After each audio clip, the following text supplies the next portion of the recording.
I'm We're ready. live. Are we live, Ken? You can go to my page now and share it, dude. Watch this. Watch how quickly that occurs. I know how quickly it can occur, man. So I'm sitting here. I've already shared it. We're not even 12 seconds in. These right here, dude, Yeah. veggie straws. We need to get them to sponsor our show or something, man, because they're so good. Are you dependent on them? I am somewhat really dependent on them. Yeah. I actually really enjoy them. Well, let's approach them with some sponsorship. Let's do it, dude. Let's do it. We got Larry Schneider. Hey, Larry. Sad Bunny 69. Let me Weldon Whitehurst, what's up? Hey, Robert Weldon. Brooker. There's Robert. All our buddies come out to play with us. I love Doug it. Kuzma. Wendy 4 is in the house. So, dude, you have had an interesting couple of weeks. I have. And I'm sharing this out. One sec, bud. I'm sharing this out to, unless you want to do it, I'm sharing it out to the Extra Mile page. Do you want me to do it? I'll do it. No, I got it now. Here we go. Are you going to do it to both of them? I am.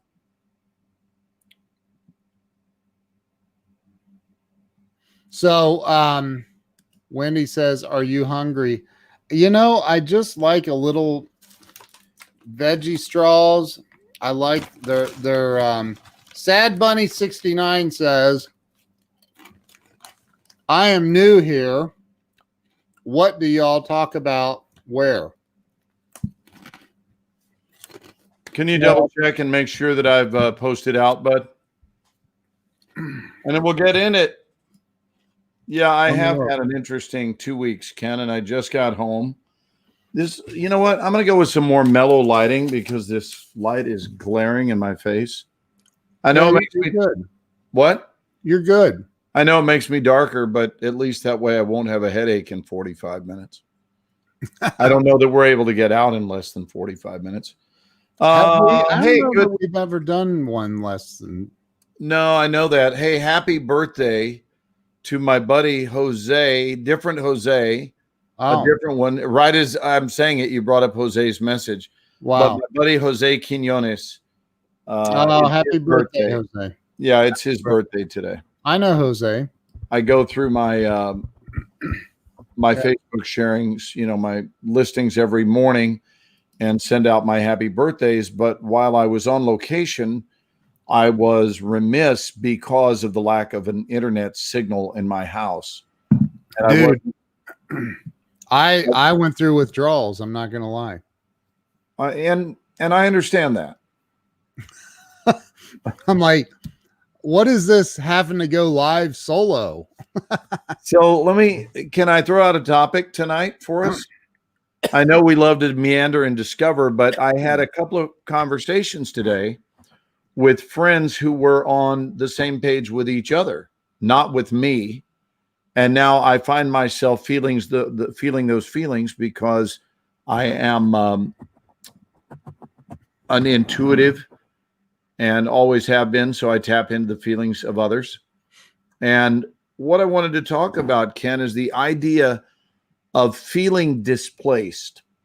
And I want to see if, what did Nate say? Sponsored by Tylenol Extras.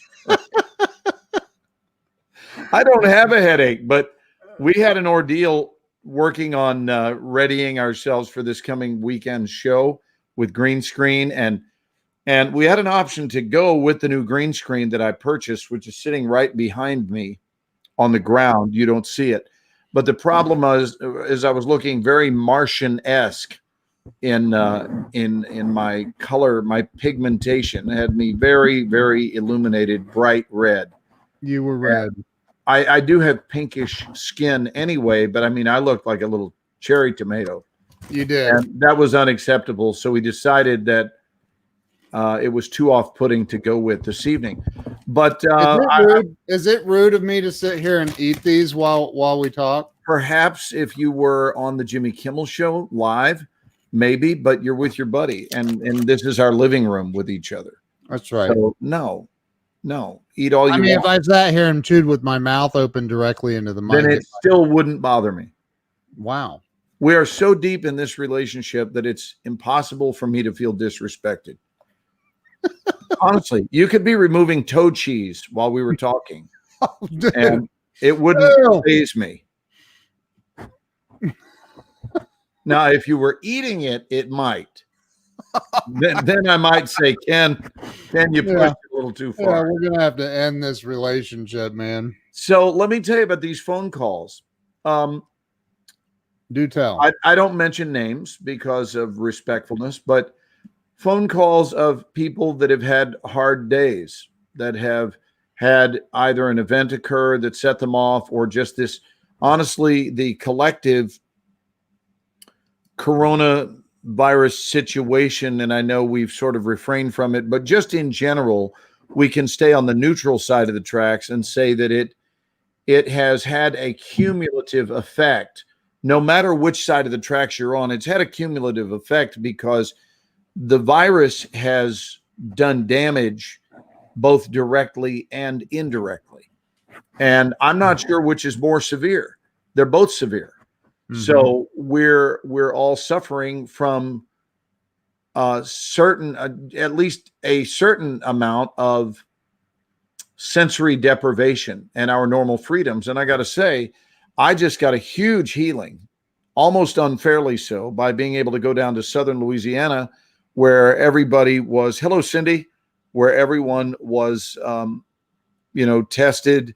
We were all COVID tested. And then every single day we did the nasal swab and blood test and all that. And then they would check our temperature each day on set. Right. And so we had at least the security of knowing that we were in somewhat of a bubble. Right. Somewhat. I mean, it's not like there's anything that's airtight, but there was some normalcy that I realized, my gosh, I have missed this, where we were walking around living our lives like we know how to live our lives. And I absolutely loved it. But for people who have lost their jobs, that are sitting at home, that are without activity or used to seeing guys, friends of theirs, girlfriends, guy friends, whatever it is. And that's not something they've done for 5 months now. We're like 5.5 months deep. And so after a while, it can get to you. Now, I want to share this because the truth is I wouldn't care if anyone was watching from the show I just did or not, because I want to speak honestly about a dynamic that's interesting that happens on a show. And you and I didn't get into talking about this because honestly, I don't want to reinforce something while I'm still in the middle of it. Right. If it's a condition that I'm finding difficult, I see no value in exaggerating the condition while I'm in it. But now that it's over with, in the aftermath, I can look and review and tell you that one of the things I don't like about certain large gatherings of people is that you don't get to handpick the participants. Right. And as a result, you inherit people and whatever trailer hitch they show up with. Right. And you're forced to interact with it. Whereas normally I give things my best efforts, even when I see something that I think is unacceptable, I still give it love. If it doesn't respond, I leave. And I have to tell you, it's a very effective approach. Yeah. I just leave. But you can't do that when you're on a film. You can't do it. You've made a commitment, you're in.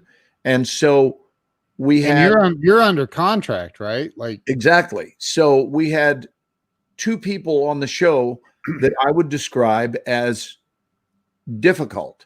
And I'm a love kitten. Yeah. So if you're having a problem with me, I don't know what your deal is, because I'm open armed with everybody. Yeah, I really am. I know. I like you FaceTime me from there several times. Right. So I saw it. So there are there are people that are not ready to receive love, and there are people that will bring a contaminating energy to a circumstance, and I'm there to neutralize it. Right. I just am. I feel you. But my point is this: I've arranged my life such that I only have the people I want in my life around me. That's all I have. Right. And that's one of the reasons you and I have such a great relationship, is I really love and support the man that you are. And no, we don't agree on everything. And why would we need to? I wasn't looking for a twin. I wasn't looking for an appendage. What I look for in another human being. That would be narcissistic. Yeah, it would be. But I'm not looking for a mirror image. Right. I'm looking for relatability. I'm Right. looking for stimulation in the thought department, the idea department, in the dreams department. And we are that for one another. And we truly are brothers, and we share playfulness. We both have really off-colored senses of humor, which is fantastic. Yeah. But I don't want to have to feel like I've inherited a science project. Right. You know what I mean? So now that pulls away from what you're there to do, which is to offer your creative input. You're there to offer your art and your gifts. And then you have this unnecessary distraction. And the only way to handle it is to create a mental override, which just says, I don't even notice this. I don't even notice it, because I can't be noticing it and executing at the same time. You know, it would be like someone standing next to you while you're putting on a golf course going, hey, hey. You would have to enter some sort of Zen-like meditative state. And so I find that to be true. But I just want some thoughts on what do you do out there? And Ken, what do you do when you're consumed with overwhelming feelings, when things are getting to you? I mean, I think it happens to everybody. Yeah. I really do. And I think the ones that claim that it doesn't are probably the least honest of the bunch. And maybe they're just better at the art of hiding it. But we're all challenged, if I could bottle this up, by the peculiarity of life itself. Right. It's absolutely wonderful, and it's a gift, and it's beautiful, and it's all those things. It's also peculiar. It's peculiar that you and I are here. It's peculiar, and it's cool. It is. What if your thoughts are leaning toward the peculiarity aspect of it?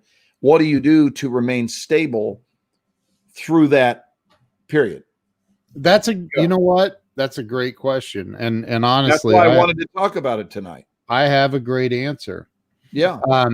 First, I want to say, Tammy Storm, hello. I'm still waiting on you to join my our group. Hi, Tammy. Say hi to Tammy.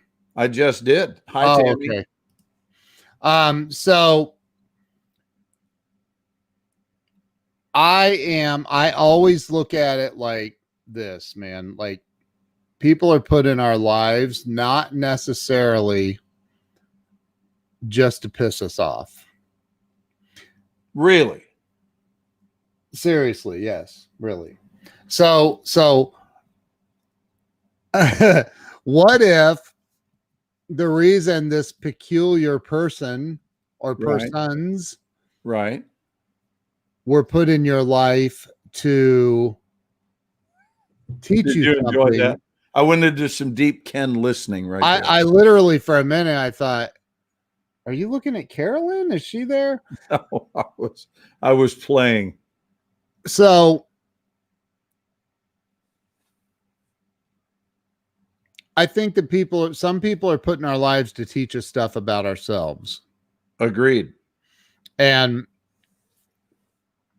when I am feeling like that about a certain person or whatever, And there because there are some people that are just freaking deaf to love. They're deaf to, they just want to stir shit up, or they just want to. There are people who are milk in a margarita. Milk in a margarita. That's right. There are people, and there's a lot of people like that. And there's a lot of people that just are so negative that the most positive thing in the world could happen, and they would still find the negative in it. They're the milk. You know what I call those folks? Milk in the margarita. No, I call those folks urine in a Wendy's cup. Yes, we have a new phrase. So, but here's what I do. I stay positive as I can, and I look for somebody else that I can be of service to. And let me point that out. So Glenn calls me, FaceTimes me, and I got to see the General Lee. It was kind of cool. Yeah, we did. Huh? It was pretty cool. So so I see the General Lee, and Glenn's like, okay, I got to be back in this meeting in 10 minutes or something. But first, you're going for a ride with me across John's property to the, what is it they call it, where all the cameras and stuff are out in that out The set. The set. Thank you. We're going to drive over to the set because I told one of the dudes I would pick him up a hamburger when I ran into town to get me a hamburger, and I got to take that to him. So you did exactly what your nature is, bro. Right. And at that moment that you were doing that, being of service, helping somebody else, getting the dude a hamburger, which, you know, in the grand scheme of things is not that big of a deal. That's freaking awesome. Hold on. Let me put it full screen. That is awesome, dude. Is that John's wife? Yeah, that's John's wife, Alicia. Oh, that's so awesome, bro. We took that right before they jumped on their bus and headed off to his concert. By the way, you know the name of my program? The Extra Mile? Correct. So check this out. Tell me this is not the coolest. I go through a Burger King drive-thru. The woman turns around to get my drink. Look at the back of her shirt, which I photographed. Wait a minute. Go the extra smile. I love it. How about that? That's freaking awesome. I mean, there I am at a Burger King. She turns around, go the extra smile. And I'm thinking, yes, darling. Yes, even at Burger King, they figured it out. And then I went back to this. Yep. That is so freaking, I saw that on FaceTime. The General Lee, man, that is so cool. Hold on, I got one more good shot of it. Here's a good shot. This is parked in John's driveway. Wow. Yeah, let's get it where it's there. It is. There it is. There it is. Okay. Wow. That's so awesome, man. So awesome. All right, continue with your thought, brother. So these people are growth opportunities for us. They are. They're opportunity, and they're not just growth opportunities for us. They're growth opportunities for those other people around us and in the world. Because if somebody is, now, I'm not saying subject yourself to abusiveness, and because I don't tolerate that. Right. But you know, do, like when somebody's like, they're just a oil and water situation, like they're just separating the molecules with their presence. You just got, I stay away from them as best as I can, and I don't listen to their BS, and it will get you into a funk. But the only way I've found to get out of a funk is, number one, meditation, and number two, going and helping somebody else out in some way. And you did that, dude. Oh, I know. I'm not bummed out. I'm just telling you that I recognized the presence of people that did not wake up on the side of the bed that is committed to being a team player. Yeah. And I do.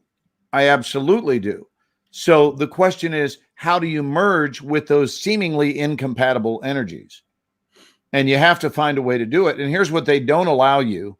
They don't allow you time to work it out. They don't do that. It's called shots up. Let's go. Were And- these? I and you need the assume shot. these were they crew members? Or can you even say that? Probably not. I can't. Yeah, I get it.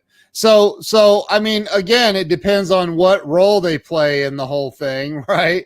So, you know, I mean, dude, there's just idiots in the world, and it's hard to accept. So I want to be clear. This was not a complaint session. Oh. I was considering what my two conversations earlier today were about, because these people called me with similar, I'll just call it challenges. Got it. I realize, and what I shared is, we all deal with things. There's frustration. Yeah. And what do we do to remain sane within it? Because sometimes we have to be a team player even when we're not in the mood. Yeah. And that would be when you are brought onto a team that has people that aren't team players. Right. So if I get to make the call, I'm gone. I leave. Or if I'm running the show, they're fired. And that's that. It's resolved very quickly. Right. But That's if I am a gun for hire, which I am, then my only acceptable option is to do what I can to make it work. Was that a mafioso term? Not really. Oh, I mean, I suppose it could be, but we're but all you said guns you're for a hire. gun for hire. As freelance artists, we are guns for hire. And here's what I found. Here's where I can tell that dynamic has been in play. So here's the telltale sign. And I want to illuminate some of these comments. Yeah. Here's the telltale sign for me, Ken. Exhaustion. Yeah. If I'm exhausted, it means I was putting forth a great deal of effort that I don't want to have to put out. Right. I don't want being with someone to ever, read these lips, ever be a chore. Right. If it's a chore to be around you, I don't choose to be around you. Right. And anyone who makes it a chore for others to be around, then you are requiring too much of others. You're taking up too much space in their life energetically. If being around you is a friggin' chore. What Sherry just said, energy drain. Right. So my greatest day was yesterday on the road. And I had a wonderful time on set, but I didn't get to choose the participants. Right. And I would not have chosen this unique distribution of participants. Right. This is what I'm saying. So the only participants yesterday were God and me on the highway. Right. I love that. I love that exchange. If you had been with me, that would have been beautiful. Yeah. Right. And everyone I spoke to on the way home, as far as grabbing gas and stopping, just the couple of exchanges, all very warm and upbeat. Yeah. And receptive to love and so forth. But not everyone is ready to receive that, as I've said. And if they're not, here's the deal. I want to do a cup of coffee, see if I can make a difference. And after that, I'm too old to be signing up for a science project. I don't want any more lab rats in my life. Right. So anyway, today was a day to recoup and relax. And you did. You bet I did. It was great. And I also cleaned up the well over 1,000 bug murders that my car committed that were all unintentional. And I don't feel great about that, but what are you going to do? I had to drive down there. But man, I looked at all these murders and I thought, you're a serial killer, dude. I mean, seriously, I cleaned up over 1,000 casualty. Had to have been more. I mean, dude, I said over 1,000. I know. I'm thinking 10,000. Well, anything you can do to make me feel worse than I already do. They're bugs. You have to understand, I was already at the poor feeling for having killed 1,000. Dude, and they were all like this. They were all like Hey, do you see that?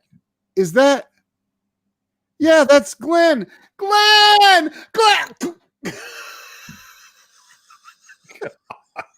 Ken, are you familiar with the expression rubbing salt in a wound? Are you familiar with that? Wait a minute. Oh. Oh, that was funny, dude. Well, you got to understand, we're laughing about it, but this from a guy who will carry out every insect ever. I know.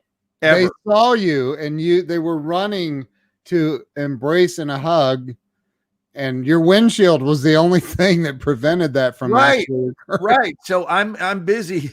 I'm busy saving bugs as a way of life, and then I go out and commit massive casualties unintentionally. Massive. It's the truth. Oh, the my only dear thing that God. makes it okay is I'm innocent because I didn't mean any of it. But meanwhile, there are 1,000 families going, "Where's my loved one?" They were probably following the leader. Just, I guess.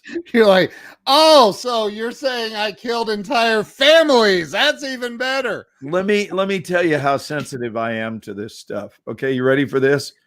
This is not a joke. This really happened on the last day of shooting. So yesterday they came to me and said, "Are you allergic to cinnamon?" Now, I've never had that said to me. 61 years old, no one has ever said, "Good morning, are you allergic to cinnamon?" It was the first question of the friggin' day. Are you allergic on the movie set? And I'm thinking, yes, I'm on set. And I'm thinking, are you planning on serving up some cinnamon rolls and you're questioning everybody? It's a weird question. Good morning. Glenn, are you allergic to cinnamon? And I said, no, I'm not. I love cinnamon. Why are you asking?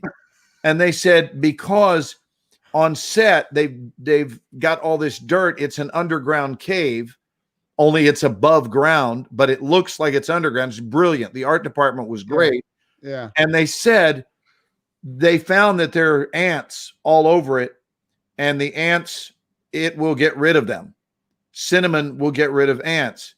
And they want to know before they put cinnamon everywhere if that's going to weird you out. And I said, whoa. I really did. It was this big. I said, whoa, don't put cinnamon in there. They said, but you're not allergic. And I said, no, I don't want you throwing cinnamon on those ants. They looked at me like I was from friggin' Pluto. It won't kill them. Will you wait a minute and hear my end of the story? It was presented to me that it would kill them. Oh my God. That's what they told me. Oh. And I said, no. Besides, we're in their world. We dug up their ant pile and built a set, and I'm laying down in what once upon a time was their home. They're not intruding in mine. Dude. So I'm intruding in theirs, and they just looked at me like they were being given their first course. I'm going to say this right at you, Ken. Their first course in compassion. Glenn. Yeah. Can I help you with this? Well, yeah, but that's the story. I want to tell you. It was just like, I get it. Are you a spaceman? What is the deal? And I said, the answer is no. Don't put any cinnamon in there.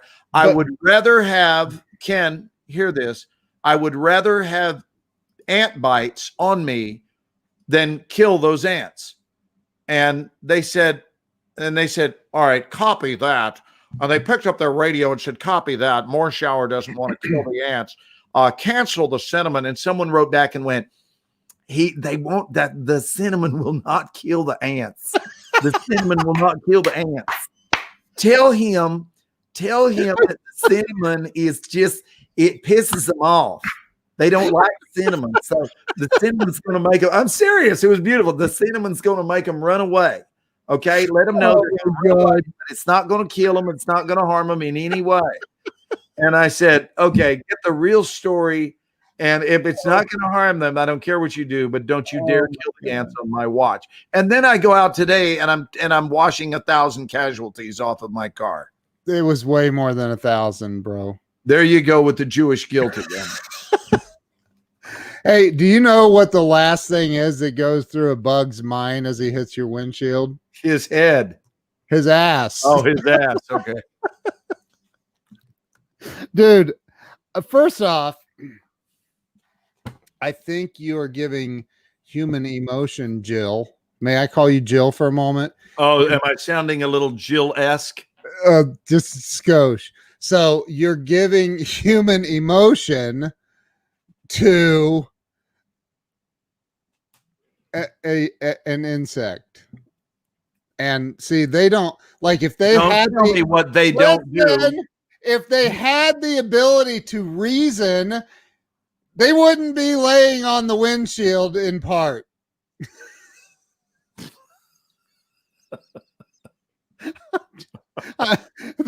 And cinnamon probably wouldn't piss them off. I'm just saying, dude. Like they can't reason. They don't have. There's no. He came over. This gentleman who I love and adore came over and he goes, "The ants are going to be okay. I swear. I swear the ants are. Everything's okay, Glenn. Don't get upset. The ants are going to be okay." Oh my God. They're like somebody get Glenn a Xanax or something, please, so we can get the ants out of here. Dude, that is so funny. Or whatever it is. So dude, I just think that it's important to know that I respect what you're saying. Well, but thank you. I don't want to be made fun of for the value I find in. Dude, you know I love you, dude. I'm not making fun of you. All right, a little bit. No. Yeah, when you said you probably killed more like 10,000. Dude, you're making fun. Hold on. I have it right here in my life book. Let me see. Page 13 says, when your friend makes fun of you, it will sound a lot like this. Okay. I just think that I personally, and I thought I said 100,000, but okay, whatever. Semantics at this point. It's the never-ending growing tote board. I mean, dude, you're driving through freaking swampland at night with headlights, and they're attracted to lights. So they're like, oh my God, it's the light. Yeah. Well, and I got to tell you, in case you think we're suffering from a shortage of bugs, drive through Texas, Louisiana, anywhere in the South at night. Right. Go into a gas station in the summer that's brightly lit. And as you roll in to get your gas, roll down the window and listen to the mass crunch. That one's fun. You can't even innocently get gas without killing 3,000 or 4,000 bugs. Well, just to get the gas into those pumps, do you know how many millions of insect lives were sacrificed just to get the gas to those pumps? I mean, millions. Oh, you mean to transport the gas? But you're talking about before we even show up on the scene, right? Oh yeah, yeah. I mean, yeah, man. So can you imagine what the bug population would be if we weren't all out there doing our part? And I mean, dude, by just driving down the street. Oh my! I mean, God. You say I'll put up with some ant bites, but here's another way to look at it. If you had literally 1 million ants on you right now, all biting you, you would quickly lose your ability to tolerate that. I promise you. And you'd be like, somebody kill these ants. They're trying to kill me. Right. So like, because you see that? You can be an actor. Did you see how believably you did that? I did. I mean, I would have put you, seriously, I would have put you in a bad horror film like that, like quickly. Why couldn't it be a great horror film? No, it would have to be a bad one. Well, because in a great horror film, nobody's being attacked by 1,000 ants. That's no, I thought a bad film. Hey, do you want to see something cool that I learned today? Always. This is really cool. Let's not miss some of these comments though when you come back. No, I'm not. And leaving. Cindy's right. Cindy said it all. She said Glenn has a compassionate heart. So while yes, we're joking, there's a part of me that is not joking. That I mean this. Like I said, you are not going to do that, and I told them flat out, I will sit with the ants and do this scene if the only alternative is you getting in there and killing all the ants. I don't have that right. And that's how I really feel. I truly do. So anyone that wants to make fun of me can, but that's the reason I carry bugs out of my house. Here, before you show me this, Ken, will you indulge me for like 43 seconds? There's nothing I'm going to show you. I'm staying right here. Okay. So I just have to feel this way. I feel like one day an ant or a cricket or a moth or whatever, one day it showed up in its own carcass, like its own physical body, what I like to refer to as its uniquely assigned body. Yeah. Or for humans, you hear me say you're uniquely assigned sack of skin. Right. But it shows up in their own body. So their consciousness has been embodied. Right. Right. And it doesn't know why it's an ant any more than we know why we are human. And just because I'm larger, what gives me the right to end its incarnation because I'm trying to make a scene in a movie? It seems a little self-centered to me. It seems a little blind. It seems a little myopic in my thinking. And I'm far more inclusive than exclusive. And I just figure I'm going to tough it out with some ants today, and that'll be that. And here is why. I want to give you the basis upon which I base this argument, or that I hold this opinion. I hold this opinion from the ant's perspective.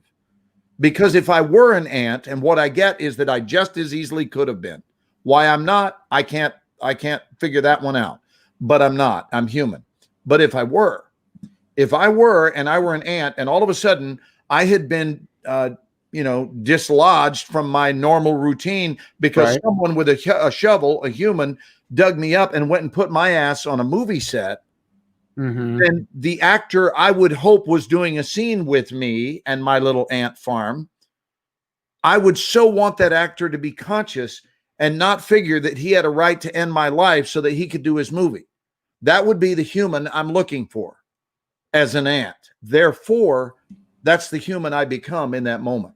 And I got to tell you, people can make fun of me all they want because this is a very high vibrational feeling that goes so far beyond ants. This isn't even about the ant kingdom or respecting life anymore. This is called quit seeing things from only your perspective. Start putting yourself in the ant's shoes. Start putting yourself in your spouse's shoes or your boyfriend's shoes. Or how about this? Whoever it is you're yelling at. Right. And just call time out and say, whoa, wait a minute. I'll bet you I'm the only one who's even partially having a good time right now because I'll bet it sucks to be yelled at. And now you teleport and you leave your privatized experience of the moment and you go be in their skin. And all of a sudden you look back at you and go, you're being a child. You're being a baby.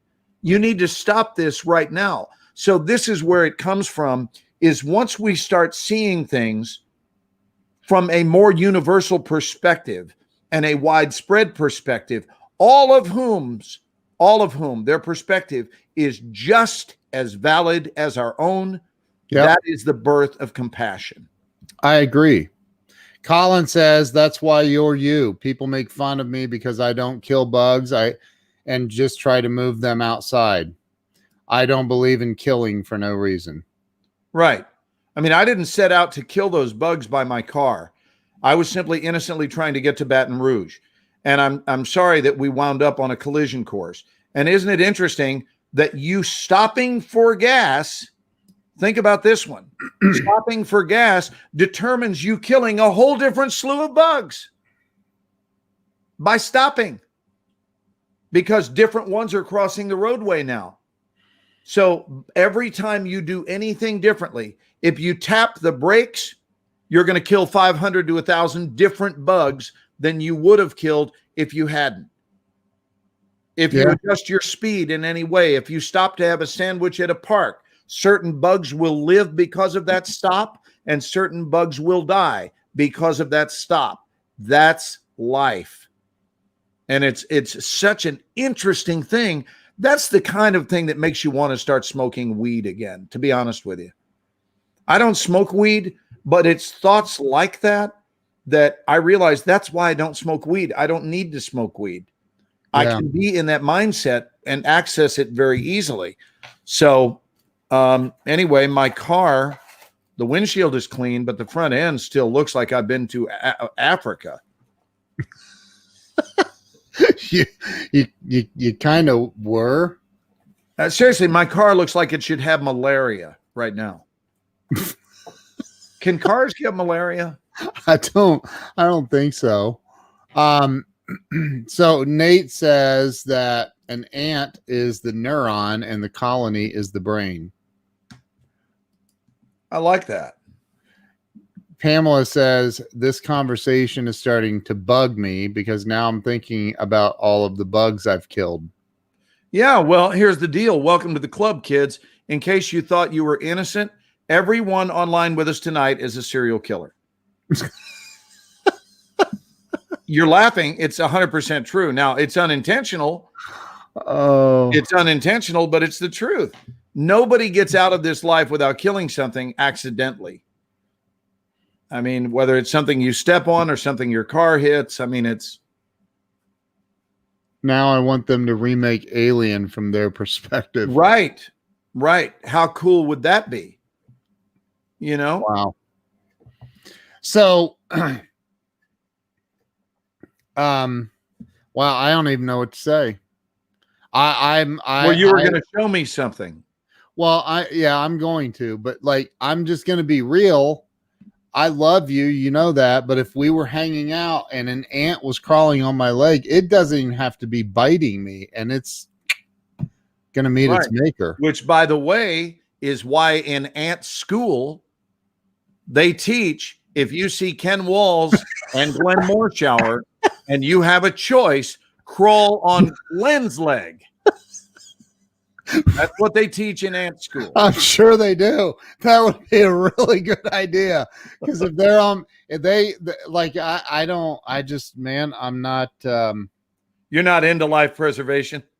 I'm into definitely into human life preservation, and I would never kill animals without. Unless you had a gun. No, I have plenty of guns. I would never kill an animal unless it was to feed my family, period. Right. No well, other that's good. You should still probably be kept the hell out of zoos regardless. Me? I love I mean, if your family was hungry. Well, yeah, if we were starving and there were no you were other at the zoo. I mean, they don't call me the Lion King for nothing.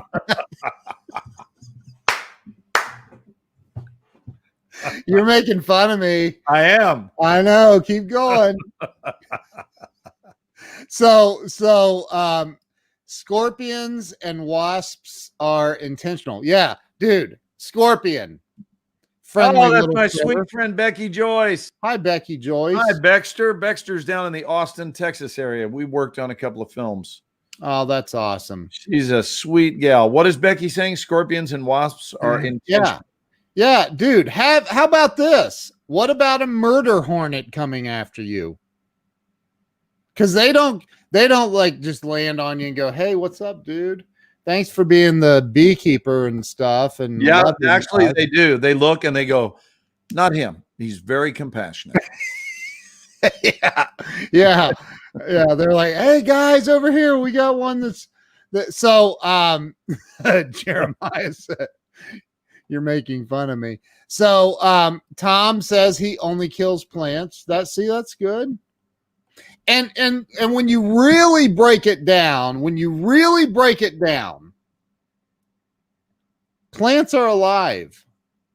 And oh yeah, I've never seen the logic behind that. It's still a living thing. Behind being a vegetarian. Or I mean, because a lot. No, I don't want to open that ball of wax, or we'll get just inundated with comments. Hate mail. We'll get a lot of hate. Plants are alive. I understand that. Okay, So, I mean, if you're a vegetarian because you don't want to kill animals, I mean, where do you draw the line? How do you draw that line? They're all alive. I don't know. I'm not making fun. So, hey, interesting little tidbit. Check this out. What's your birth date and year? Wait a minute. You can either kill animals, you can kill plants, or you can do neither, in which case you'll wind up killing yourself because you have to eat. So, Right. my birthday is April 24th, 1959. Okay, watch this. Alexa, how many minutes ago was April 24th, 1959? April 24th, 1959 was 32,254,468 minutes ago. 32,254,468 minutes ago. You've been alive for 32 million minutes-ish. Give or take a few. Right. And hopefully 32 long enough to not be million. an idiot. So watch this. Watch this. Alexa, what was the date 100 million minutes ago? 100 million minutes ago was July 4th, 1830 at 12:48 p.m. July 4th, 1830, dude. 100 million minutes ago, 1830. I just think that's fascinating. And you can ask her seconds too. Like, How about this one? Alexa, what the hell is Ken Wall's point? Sorry, I'm not sure. she's Did she say I'm not sure? That's hilarious. That's the funniest thing in the show. Even Alexa doesn't know what your point is. I just think it's fascinating that it's like you can say whatever you want. Like you can say, Alexa, how many years ago was 72 million minutes? Sorry, I don't know that one. Well, she doesn't know that one. I said something funny to someone on the crew the other day. I said, how old are you anyway? And they said 27. I said, I was 27 when I was your age. Look, Becky said Siri doesn't do that. Yeah, Siri is not. Alexa, are you smarter than Siri? I like all AIs. Oh, she Hey, said I like all. I think we have the lovely Kat Hill She is. I saw her. sitting in with us tonight from Nashville, Tennessee. Hey, Cat Hill. Hey, Kat. We love you. There's Wendy Macy. See, Wendy. she thinks I'm funny. Do you know that Wendy is an extra miler from Los Angeles who's from your old stomping ground and I think has moved back to the Columbus area? That's not my old stomping ground. That is literally my stomping ground. No, it's her old stomping ground. Oh, I'm just north of Columbus. Is that where Right. she is? I think Wendy, Dude, drop a Catherine one, Franco. Wendy, if you're from Columbus. Catherine Franco is watching. She just joined. Catherine Franco. Yes. Hey, Kat, I'm back in Dallas, honey. I'm back and the film is in the can. So yeah, Wendy, can you let us know, are you back in Ohio? Yeah, now? she's living in Columbus right now. There you go, Ken. Wendy, I live north of Columbus in Marion, up in Marion, Ohio. So Ken, you and Wendy, take Wendy to Wendy's, would you? And I'll pay for it. Wow, that's terrible. Well, and it's it's kind of funny taking a gal named Wendy to Wendy's. No? Yeah. How do I explain that to my wife exactly? Well, you can bring Jill with you. I didn't say leave Jill out. No, wait a minute. You can. Oh, If you and Wendy okay, go ahead. Julie's still wondering what my point. My point was simple. It's like this. Okay, look, watch. Put this into perspective of money and compare it to seconds, maybe, right? So you think, like, man, I'm having a hard time explaining it. I totally got it today, but I'm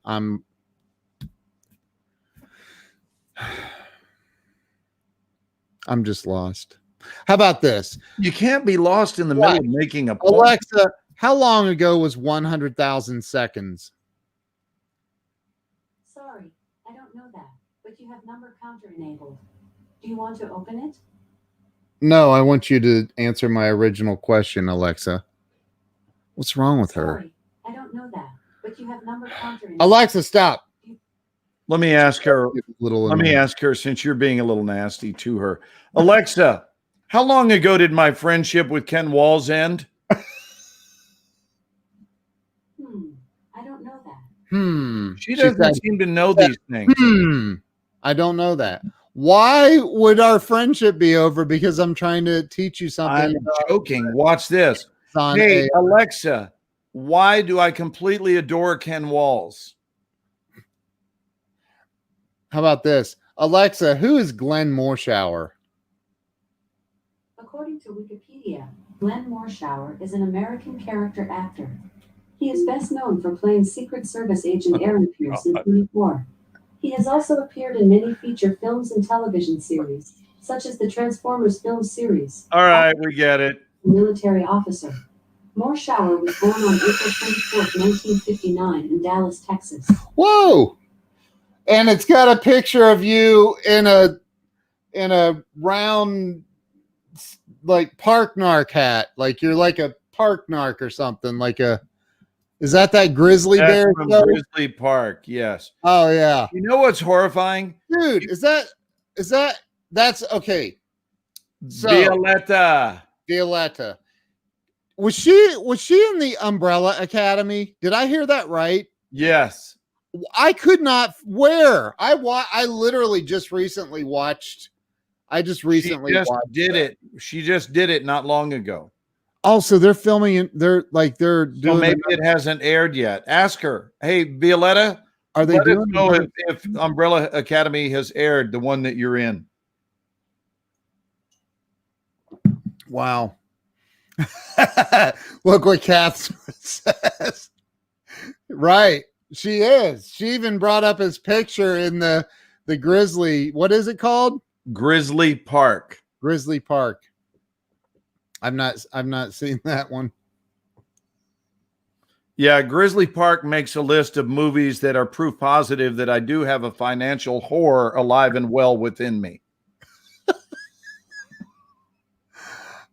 It's streaming on Netflix.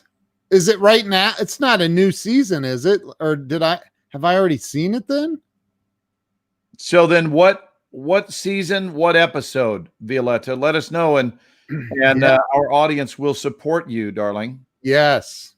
And Violetta and I are friends on Facebook. Violetta is I think. on the top shelf of our talented actresses. I know. I've seen her. Oh my God, she's so good, week after week after week. Okay, I've seen it. There it goes, episode 9, season 2. I've seen it. I've seen it. Then I just didn't. I'm sorry. I'm going to write that down because when I go for a late night taco salad tonight, I want to have something to watch other than reruns of the two of us. You're gonna. Jeez. She said, "I'm the lady in red." My gird.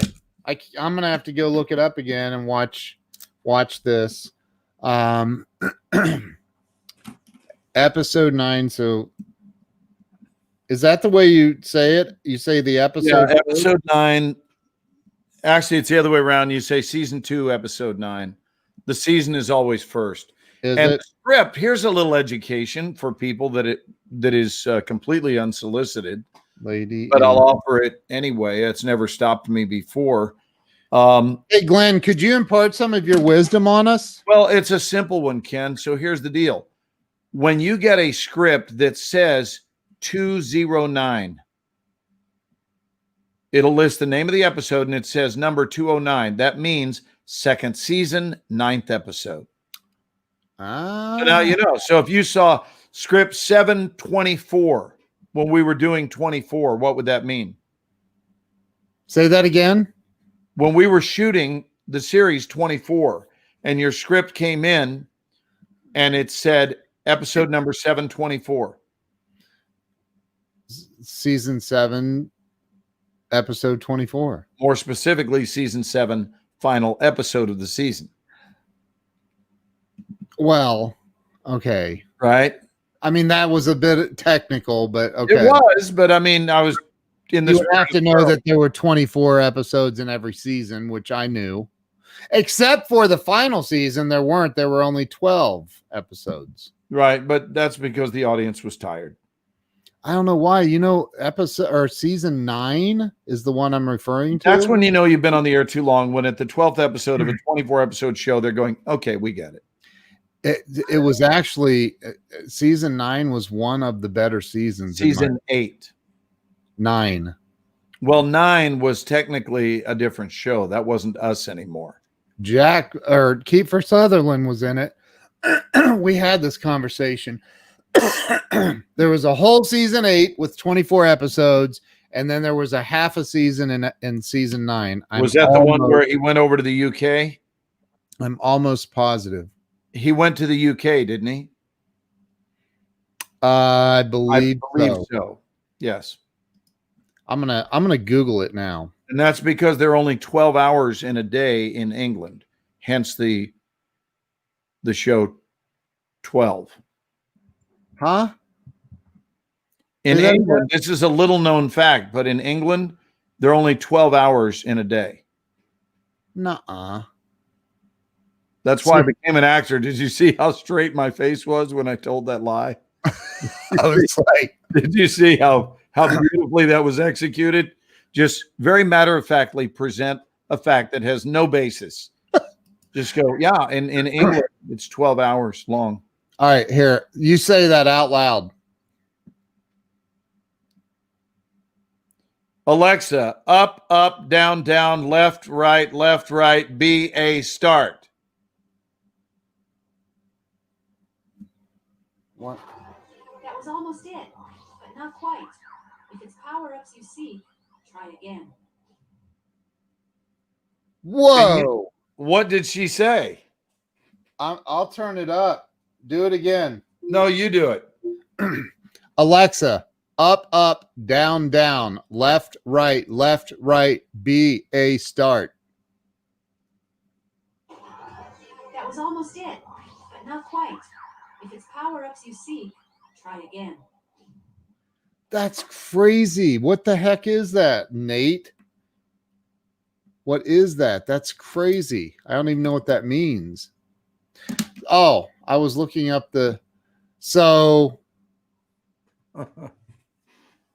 it says 8 seasons, dude. Yes. I thought that probably not best to argue with the guy that did the show. I mean, in life as a policy, Ken. I'm not arguing. I'm telling you, there was. Oh, you were so certain.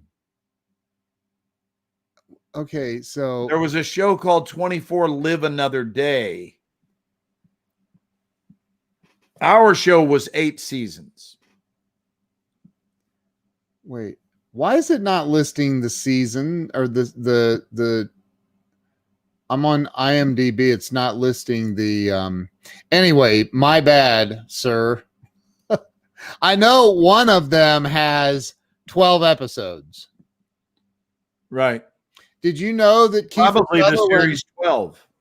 Did you know that Kiefer Sutherland has been talking publicly about going back to 24? Returning? Right. Did you know that? I had heard talks of it. It's in the news. So thus far, my phone has rung exactly 0 times. Oh, they'll bring you back, dude. Well, that would be nice, but they need to, catch us while we're all relatively young. Right. Alexa, speak like Yoda. Jedi named Yoda there is. Unique way of speaking is his. Focus must one until Yoda's done, saying his whole sentences. This leads me to believe that Nate has spent hours and hours entertaining himself with Alexa and her willingness to go off on random statements. She absolutely will. Yeah. So here it's right here. Kiefer Sutherland wants to return to 24 movie or TV show.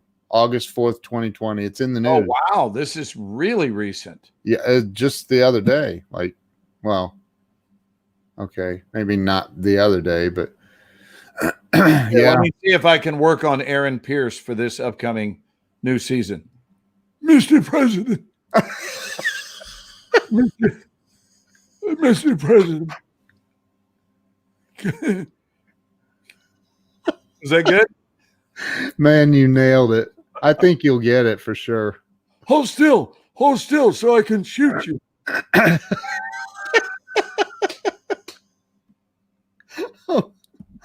Oh my God. Wow. That is funny. Nate said he's getting his money's worth out of the Alexa. Everybody's getting their money's worth tonight. So, dude, Are we still charging the same for our entertainment? we are. Yeah. We haven't raised our price at all since day one, have we? No. Happy Ken, have we? No, we're the same price, dude. I can't wait until it's the Ken and Glenn show with a guy named Scott. And it's in the year 2048. And all of us sound like we're from New York for no reason whatsoever. But except that we've grown tired of doing the show the other way. Did you see what Nate just said? Pay my bills with glass money. Oh my God. Hey, give me one of these. Can you give me one of these, Ken? I don't think so. No, come on. Come on. I can't do it. You know who that sounds a little bit like is Alan Arkin. You ever It watch the does. actor Alan Arkin? It does. You know, when he goes, let's go over there and eat a piece of pie. A little bit. Oh man. But there's no one who cheers me up more than my friend Jay from Knoxville, Tennessee. And that's the way he sounds. He's like, what's so funny is when he goes, Glenn, I don't know what it is, but I'm so depressed. I'm depressed. And I go, what's wrong with you? I'm depressed. I don't know what it is. I've been depressed all day. And I'm like, you've got a firm grasp on depressed, my friend. If that's your version of depressed, you know, holy shit. What do you like? What do you like when you're excited? Oh my God. That is so funny. Oh my God, you should see me excited. Oh my God. What Cat's telling you? I accidentally clicked on that. Whoops, sorry. Did not mean to put that up there. Yes, you did. I love Kat. She's amazing, but no. How are you ever going to be in a movie with me if you're put on the spot spontaneously and you don't deliver? I can't. I'm not allowed to be in a movie and just be me. No. What? I have to come up with some fake accent? It doesn't have to be an accent, but you gotta do something that they can't see on the internet. They can see you be Ken for free. Now you're going to charge them to see you. What if this isn't really Ken, though? Ah. That was really good, Ken. Thanks, Glenn. I thought so too. Nicely done, my friend.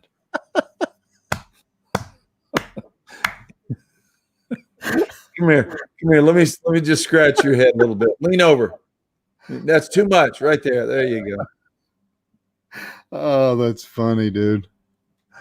Did we did have a point originally, and it was about creating an override when you feel displaced. And I think we sort of proved what you can do. All you have to do is just talk about moth and ant assassination and cricket crushing and driving down Louisiana Highway. And dude, before you know it, you don't feel so bad. Can I just go ahead and do it now, dude?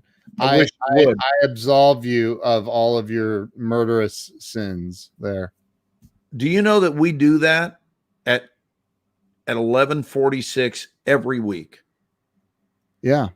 Every week we do that. You're absolved. Thank you. You're welcome. I think we're held responsible for the content of our heart. I really do. Look at what Kat's. Well, you got to put it up there so I can see it. You can't see the comments?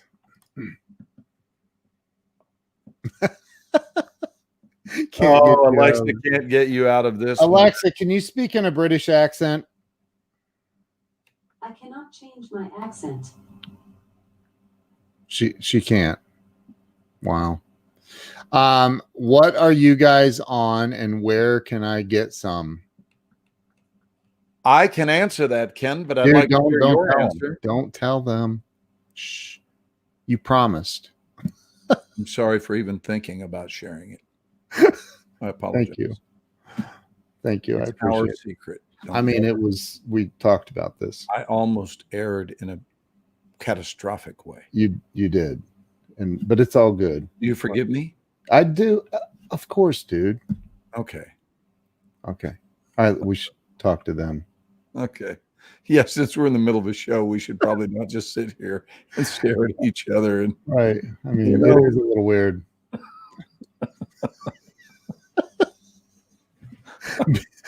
Tom says Beetlejuice. Hey. Ken, you know what the funniest part about all of this is? What? We're grown men. We're grown men, Grown men.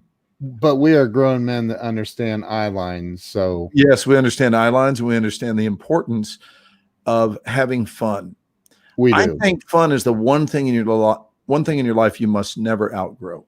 And people outgrow it all the time. I think it is one of the most foolish things. Hey, there's the topic for the next 4 minutes. Look Why what do we Kat outgrow just said. fun? Starting to look romantic. That's not entirely out of the book of possibilities. I don't think It is out of my book of possibilities, but like I said, it's entirely out of the realm of possibility.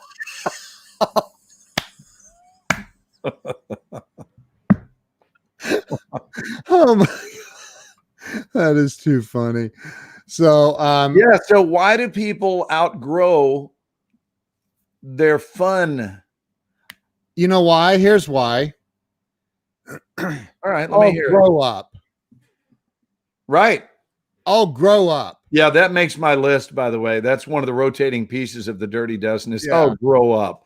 Right. So you're chastised for having fun. Right. You're Could chastised. you act a little more mature?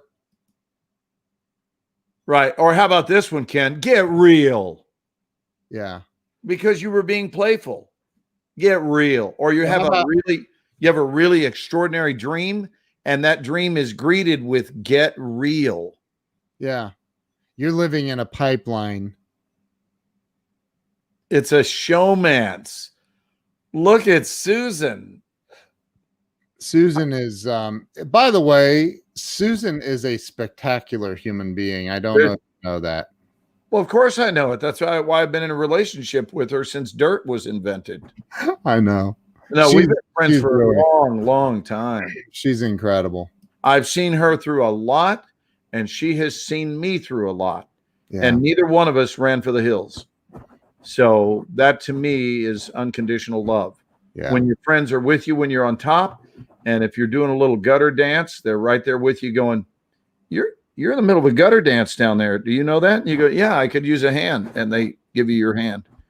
And they form no opinion about you. They just love who you are. That's right. Right. So that's what's going on between us. Look at that. We just earned a bunch of hearts from Susan. Oh, thank you, Susan. See all that? That's one thing about me is I'm not very serious most of the time. I want to see something. I'm Are checking you on hurting? I'm checking something. Are you hurting? Am I what? Are you hurting? You said you're not very serious all the time. Are you hurting? Are you, No, are you hiding something underneath your playfulness? hey, there's Gary Schill says my brother Glenn Morshower and his friend Ken. Gary is tuning in with us tonight. Yeah. You know, here's the thing. Here's the difference. When Ken and I go on, we give everyone time to join us.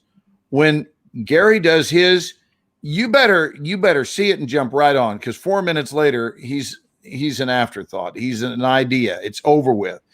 Gary, On talks to what? people, he jumps on from his car, and you go, oh, Gary's on, and you jump on, and it's like Gary was live. Gary was live. Oh, And so he's got to like be quick with Gary. I got to tell you. he doesn't do long live streams, you're saying? No, here's the deal. He does them on his morning drive when he's headed to his martial arts school. Here's the problem. The problem is he lives 1 block from the school. Right. And he would have a more successful talk if he were walking. Yeah. But for some reason, he insists on driving the 1 block. And this is are you being for real? I'm looking at something, by the way. I am totally playing with Gary. He has a few miles at least. I'm just totally. But does he go longer than what you're saying? No, his are fairly short. He does a little drive time thing, which is exactly how the Texas Department of Motor Safety prefers. They prefer that your live streams be done behind the wheel, and that you do them as often as you can when you drive. I'm kidding him because I do them as well, but his are anywhere from 5 to 10 minutes long, and they're always encouraging. And Gary, the thing is, Gary works with young people, which anyone that works with young people, I just have such admiration for. What's the old saying, Ken? It's easier to build a child than or build a young man, or build a boy than repair a man. Yeah. So easier to build a girl than repair a woman. Yeah. And Ken, listen, I get you on my mind, always on my mind. Always on my But Gary builds these young people into model citizens. And above all, he teaches either directly or indirectly. He teaches something I've been teaching for years, which is self-reliance. Yeah. And, he wants people to stand tall and be responsible, contributing members of society. And he gets a hold of them very early on and gives them all kind of an emotional and spiritual chiropractic adjustment to get them in line. Gary, does that sound like a fair description of what you do? He's really, really good. Oh, he says under 10 minutes due to Instagram. Look at what Susan has to say. Well, how beautiful is that? And then her follow-up statement. It's amazing. Thank you, Susan. We're grateful to be operating in that honored capacity. Ken and I enjoy loving on people. We enjoy helping people. And we enjoy loving on each other. We enjoy laughing. Honest to God, if we had nobody watching this show, here's what's a little bit sick. If nobody watched us, we'd still do the friggin' show. We'd still do it. We really would, because we have conversations like this. And at one point, didn't we, Ken? We turned to each other just like we're doing now. And we said, why is this just a phone call? This is a show. Our phone call is highly entertaining. Let's turn this into a show. We've literally, that statement, Glenn, tell him. That statement has been made out loud multiple times. I know it was. It was like, this is a show. And so we decided to do it. But the truth is, if everybody disappeared, we would just do this. And anyway, I think that's why it works, is because we're basically letting people peek in on our conversations, which are always fun. They're always uplifting. They're always insightful. And we enjoy being on the end with each other. And I mean, everybody walks away a better person. I'm just kidding. That was a little self-involved. I got to be honest with you.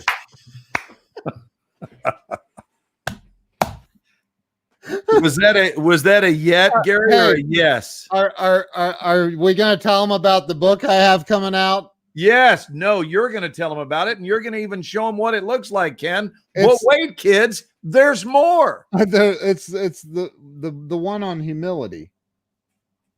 Yeah, that's your upcoming book. Yeah. Which I believe you promised me it would sell well over 1 million copies, didn't you? I am thinking. Didn't you tell me your book on humility will be the greatest selling book in the history of the planet? Ever? Yes, probably. You told me that it was going to eclipse Mark Victor Hansen's book, right? And you said it will be second to the Bible. I'm thinking I should outsell the Bible, but. Wow. Wow. And now stay tuned for Ken Wall's book, Grandiosity. The only book that has ever outsold the Bible. Oh, Gary. Yeah, Gary said the book is free. All you have to do is cover the shipping and handling. Oh, yeah. A lot of people. Good to see you on here tonight, Gare. Nice. I don't know if you watch our normal Sunday evening deal that we do with Scott McCain, but periodically, Ken and I have been known to do just the Ken and Glenn show, and we do them on Thursday or Friday nights whenever we're in the mood. Look out for lightning strike. Yeah. Don't put that juju on me. Don't put that juju on me, Ricky Bobby. I That's believe that they right had there is a something good- like, didn't they have something like 10,000 lightning strikes in California? I other heard it wasn't it Texas or was it California? No, it was California. It's where they have all those wildfires. Oh, Yeah, they're notorious for that out west. now see this right here. No. We saved a giant ass cockroach, even though they scare me. Well, Rebecca, I would be like, hey, Glenn, can I borrow your car? Rebecca, I think you just ended your shot at being a guest on Ken Wall's private show. Yeah. Hey, Glenn, I hear your car is a weapon of mass destruction. And Rebecca is out there trying to save cockroaches right now. Can I use your car to commit murder? I'd be like, dude, we have a giant cockroach. Somebody get Glenn's car right now. I wish I had a picture of the front end. I'll try to photograph it for you before I do the car wash tomorrow. Dude. Today I only did the windshield and the hood, but oh my God, the front end. I'm sure. Front end looks like the Tower of London, like where they used to remove the heads of people. Oh, wow. Yeah, What see, Gary's right. See, he'd rather fight 5 UFC champions instead of dealing with roaches. Amen. Well, you and Gary don't really know each other, do you? No. You remind me a lot of one another. Gary's been a brother of mine, a soul brother for years. He lives down in Austin, and you and Gary are strikingly similar. Awesome. Nice to meet you, Gary. You must be one hell of a good dude. That was me exercising more humility after. Yes. Because he's so much like you. You must be an adorable human being. Compassionate and most of all humble. I kind of am. Thanks. I like you, Ken Walls. I really do. Okay. That's our soft moment. Hey, I'm going to go eat some dinner. Oh, are you want to end it already? Well, in a few minutes. I just want to give you the early heads up warning that my tummy is talking to me. Yeah, I feel you. It's all good. What did he say about the Buick? He wants to know which car. No, it was the Infinity that I felt like I assassinated about 1,000 bugs on the road trip back from Baton Rouge area last night. And Ken he was trying to comfort me and didn't want me to feel badly about having killed 1,000. He said, the truth is it's probably more like 10,000. And that's the reassurance that I've grown accustomed to you providing for me. Didn't I say 100? But okay, so 100,000. Yeah, but you know what? Here's the plot twist. Okay, so these were. I mean, it's safe to say you were in Louisiana, so they would be considered. I mean, they were American bugs, right? And you killed them with a Japanese car. That's interesting. Does that somehow make it okay? Or No. I'm just saying. Oh, you mean they should have died at least at the hands of an American car? Does that somehow make it more palatable? There's a good word, Ken. It makes it more palatable. Palatable. Go ahead. Call for Alexa. Hey, hold on. Gary loves us. Love you too, Gary. He has to get ready for an early morning. All right, go to bed, Gary. Love you, brother. We will meet in person soon. Thanks for jumping in. I'll have, when you come to Dallas sometime, I'll have Ken fly down. We got room for both of you at the house. Fried. As he knows, because Gary has stayed in my home. Nice. Yeah, he stayed here. That's awesome. That's awesome. So Charles said we were in the middle of those lightning strikes. We're on the border of, oh my gosh, dude. Yeah, tell us about the fires up there, Charles. And Charles, how are you feeling, man? I saw your post where you said you weren't feeling real well or something. Are you feeling any better? Are you he said he's up in Northern California, right? and he just had a COVID test because he was feeling sick or something. So a great bug story from South Dakota. My son asks, Dad, how does Grandpa know we are driving fast? See those bugs on the windshield? Grandpa drives slow enough to avoid them. That's funny. That is funny. That's funny. So, yeah, dude, I understand. What is, speaking of food in Dallas, I love Hard 8 BBQ. What's that? Oh, yeah. Yeah, Hard 8 Barbecue. It's a dining establishment here. Is it? Yeah. You know, I really enjoyed the Frisco area. Such a nice area. Yeah, and really on the move in terms of growth. Beautiful up there. My friend Craig Duswalt just moved here this week To Frisco. Yeah. Yeah.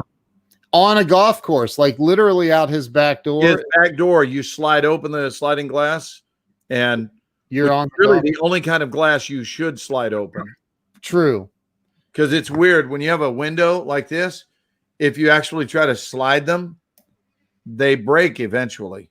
Tammy is making me really hungry right now. Oh my gosh, look at this. They have the best ribeye. Oh my God. Where is that located? I've only heard of it, Tammy. Where are they in the Dallas area? And Tammy. And are they open at 11:04 at night? Yeah. Oh, he's Charles, feeling I'm sick. sorry to hear that, dude. Man, I'll say some prayers for you and keep you in my thoughts, brother. I hope you start feeling better. As will I. And I don't just say that. Hey, Neither do random thought on this. Random thought on this. And Yeah. if I sound preachy, just forgive me. But if someone says, will you pray for me? I actually don't think we should say yes unless we're really going to do it. Amen. I agree. Just a random thought, because I hear people so casually throw that one out, like love and prayers, man, love and prayers. They don't actually get around to doing it. Nope. So it's merely a thought. Yep. And I guess I take stuff like that a lot more seriously. If I tell someone I'm praying for you, what it means is I'm going to stop Yep. and out loud acknowledge them in my prayers, Yeah. or I don't say it. That's right. One of the two. Because I don't think that's a casual line, Ken. I don't either. Especially if someone is saying, will you pray for me? Something tells me they probably mean it. Maybe And it we probably means that they want some company and some help in lifting yeah. the weightiness of whatever it is they're dealing with. Right. And Charles didn't ask for that. You volunteered it, as did I.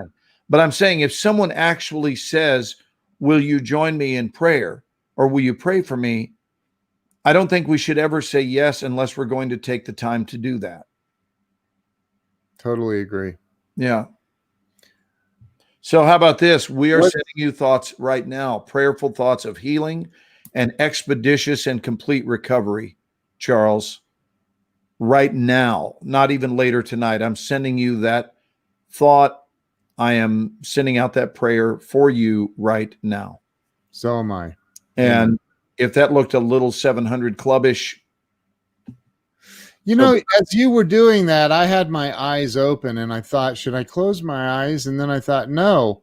Who decided that you have to close your eyes to pray? I just did, but I don't. And especially when I pray when I'm driving. Yeah, that's a good idea. I pray when I'm driving all the time, Ken, and I don't ever close my eyes then. Right. Hard 8 barbecue. Oh, and Coppell, Roanoke, and the Colony. What is all that? Oh, look at Kat Franco. She's the one that knows this. How does Hey, she know? Kat, let's go to Hard 8 Barbecue tomorrow. How does she know? Oh, she lives there. Yeah, she lives here. Got it. it used to be that living here was a requirement to study with me at the Dallas workshop. Yeah. Now the Dallas workshop isn't even a Dallas workshop anymore. It's international. Oh my God. It's literally international. Thank you, Ken. It's international because of your role in my life.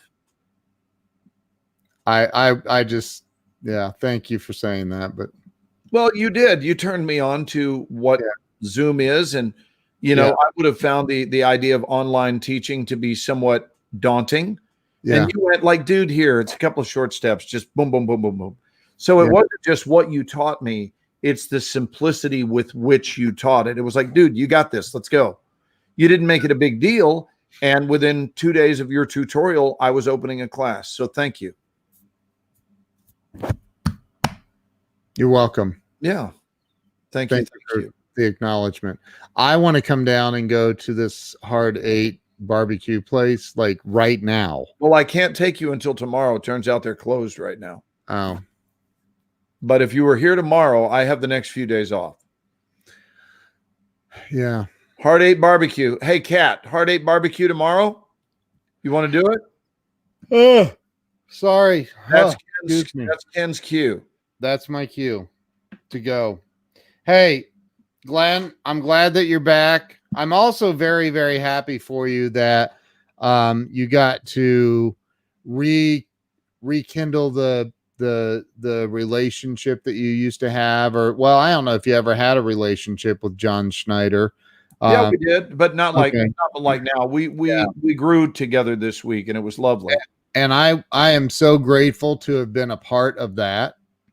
Indeed, little part, and to have met John because of you, and like the dude is awesome, and just the whole experience was pretty incredible for you too. Like, but it was. We had a good time making this film. Yeah.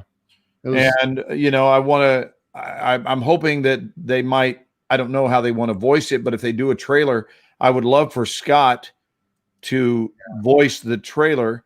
And then as soon as I do my next indie where I have some pull, I want to find a way to get you in on it. I know you keep saying that, you know? Wow. Look at this. California's first state park, Big Basin, is burning. Oh, so is Charles, has he been tested to see if he's dealing with COVID, or he said he was tested yesterday, I think. Oh, and so he's still awaiting results. Yeah. Tammy's been there. Love their ribeye and their jalapeno sweet corn. Jalapeno sweet corn is a fantastic dish. I've never had it. Next time I'm in the area, Glenn, let's meet up there. Tammy, are you going to be in the area at lunch tomorrow? There you go, Tammy. I'm calling you out. But not until she joins my course, dude. Where does Tammy live? I apparently she must live in your area. Tammy, what part of the country do you live in? We're not asking for an address. Oh, she said I was there for a conference. Okay. So maybe she doesn't. All right. Well, we hang out here unless I'm on set. Oh, she went there 2 days in a row. Isn't it funny? She's been to a place here in my hometown that I've not even been to. She said, hey, quick question, Ken, and will you promise me you'll be honest with me? I love teasing her about that, but yeah, go ahead. Will you be honest? What negative got within 48 hours? Oh, so you're you have a negative. You're a negative COVID test. Okay, good. She's only over in Overland Park. That's not far from Dallas. Oh, in Kansas, yes. So we're glad that your test was negative, and again, speedy recovery to you, Charles. If that's what he means. But yeah, and will you promise that you'll be honest? Dude, I'm always honest. I know, but this is a big one before we get off the air. Oh, geez. From this angle specifically, does it look like I'm starting to lose my hair? Can you turn a little to the right? You're starting to thin just a little. All right. Is there an angle at which, like, if I do this, there it is. Now it looks like I have a completely full head of hair. In fact, that particular angle makes me want to do this. I'm okay. Do you know that I have done that to directors for years? I'll call. They're like, roll sound. I go, wait a minute, wait just a minute, and the director's like, yeah, Glenn, are you okay? And I go, yeah, I got to ask the DP, director of photography. I got to ask the DP a question. Hey guys, from this angle, and I lean right in and I go, does it look like I'm starting to lose my hair? And everybody laughs their ass off. It's such a great moment because they don't see it coming. Charles said no, but your forehead is growing. All right, hold on. Before we go, Charles, did you get, how do I word this? I don't want him to say yes or no. I want him to say, I got a negative COVID test. Because I'm not sure I understood that. Yeah, he said negative. Okay. Well, right. But that can also be like, yeah, that's a negative Ghost Rider. The pattern is full. Name that movie, Glenn Morshower. I'm sorry, what? Say again? That's a negative Ghost Rider. The pattern is full. I believe that might be Top Gun. I'm not sure. Oh, you win. You win. I can't believe you gave Glenn Morshower military trivia. What the hell is wrong with you, Ken Walls?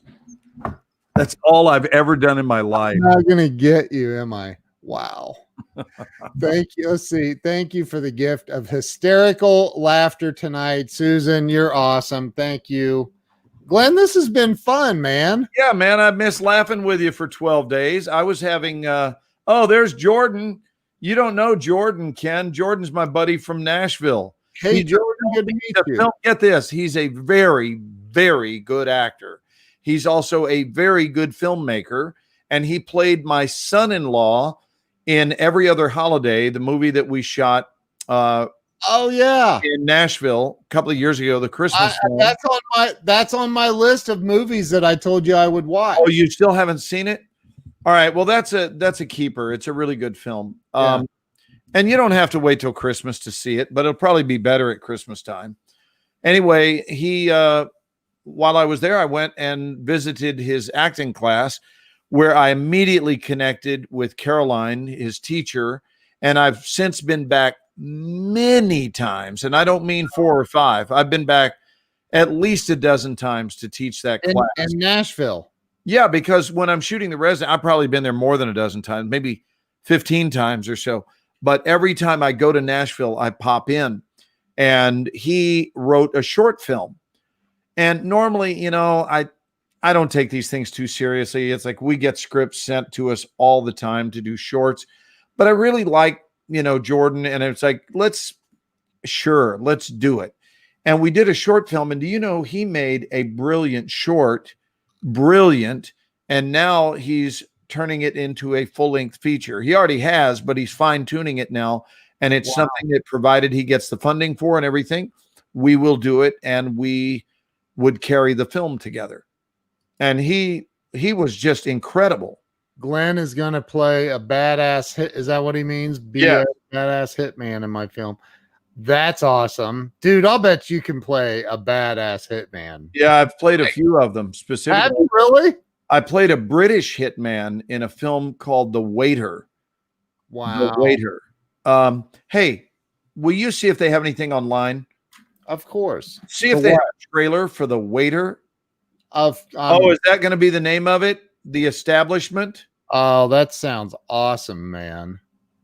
But I'm telling you, our short film was... Is the short film Wait a minute. Is the short film on... I was just going to say, let's watch the short. Is it on YouTube? Ask Jordan. Jordan, is the short... what's the name of the short film? He'll tell you. Oh, look.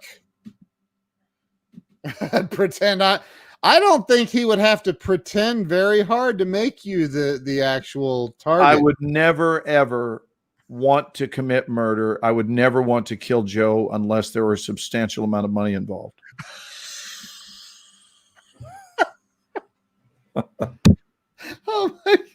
Oh God, that is funny. Joe knows I love him. Listen, This world would be so much more boring without Joe Ingram.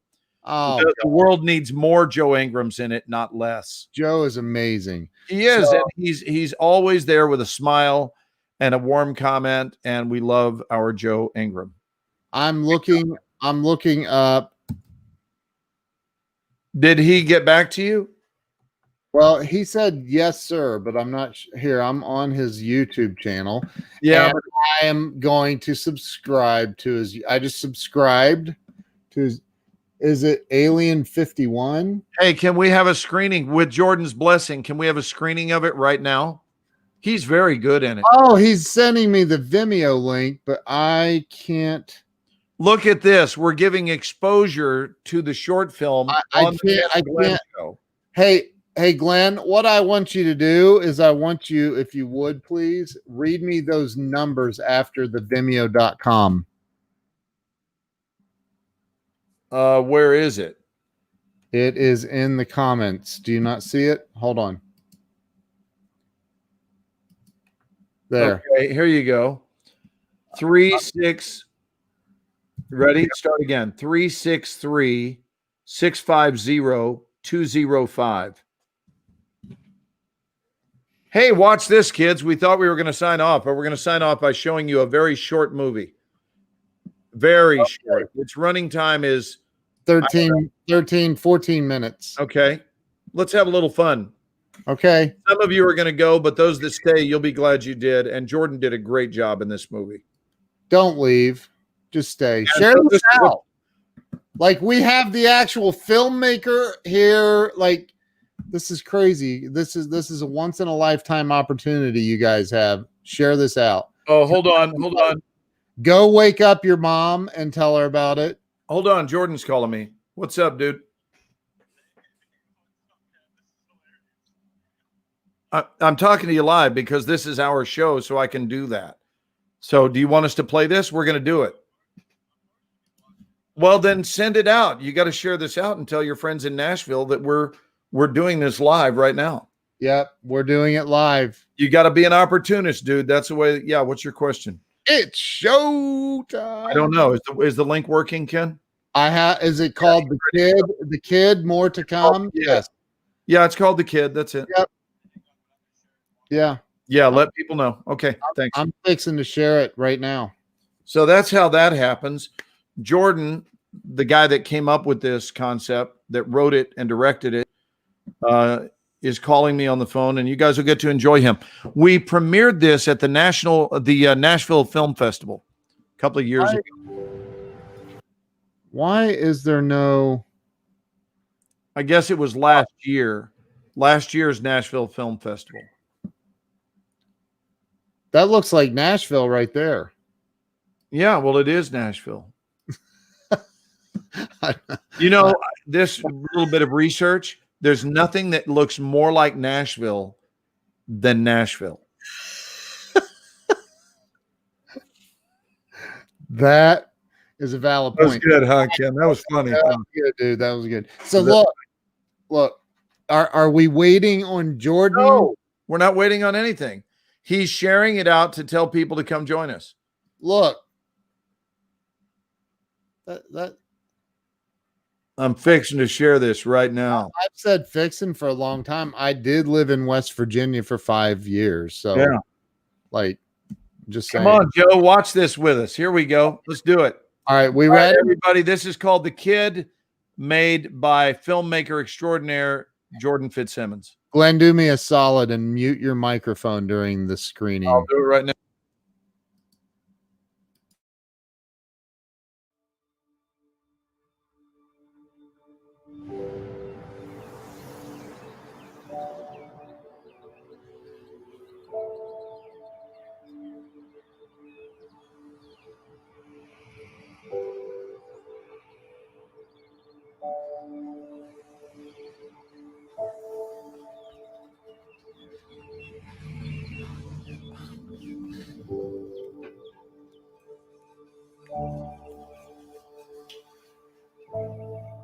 Do you have to go?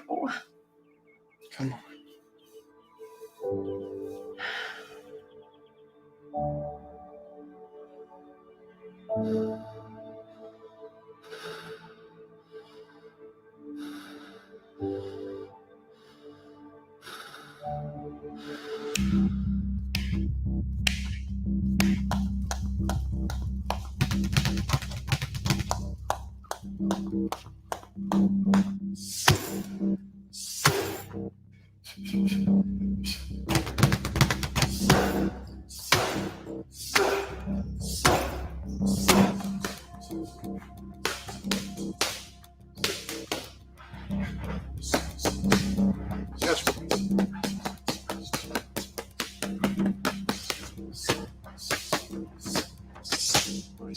All right, let's finish this fight by round 2. We know he's got the speed, but you got the power, so it's gonna be easy. Just pick your shots. The left hook's gonna be the ticket, so get his hands up and cut through him. Show me, let's go. Come on, man. I need everything. Let's go.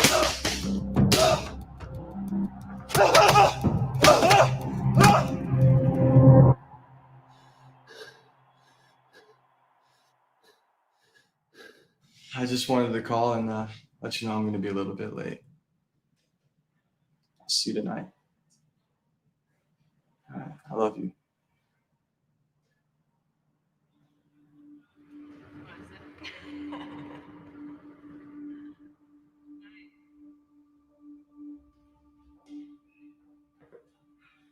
Still picking up Sarah's ring today?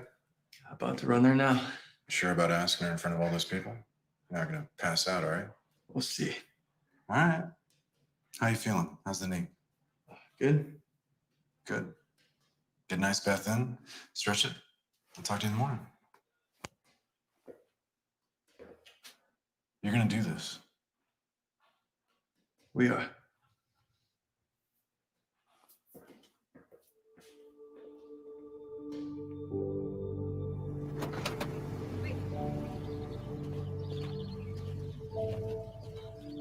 What are you doing?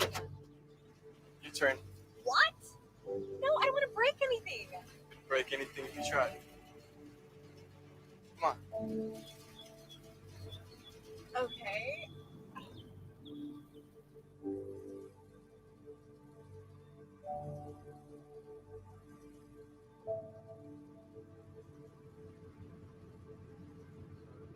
Breaking like over and drive is actually fast.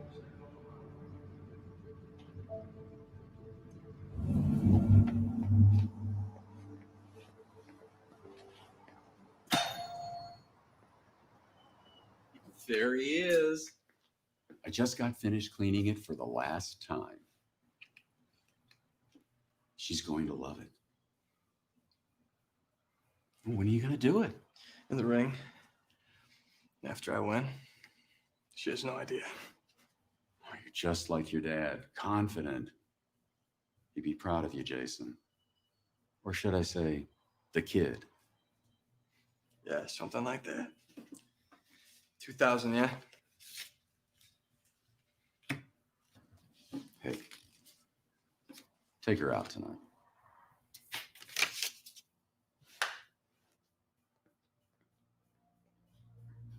Hey, kid. Give him hell for us.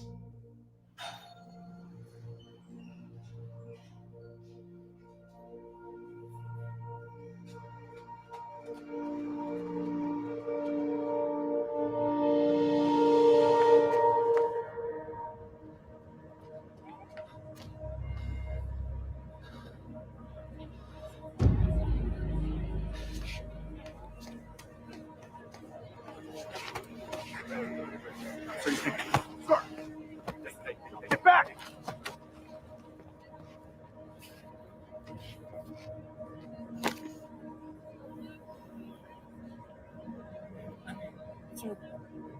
Come on, baby. Wake up, baby. Wake up, baby. Wake up, baby. Wake up, baby. Come on.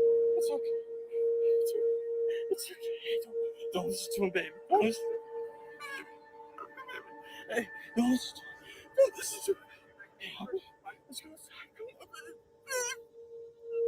Come on, baby. Come on, baby. Come on.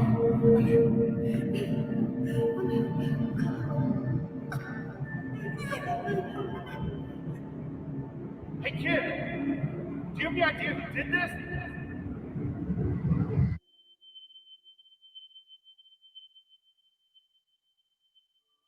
there still gonna be a fight?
Champ is here! What are you doing? I'm kicking your ass, is what I'm doing. That's not boxing. It's a good thing you're cute.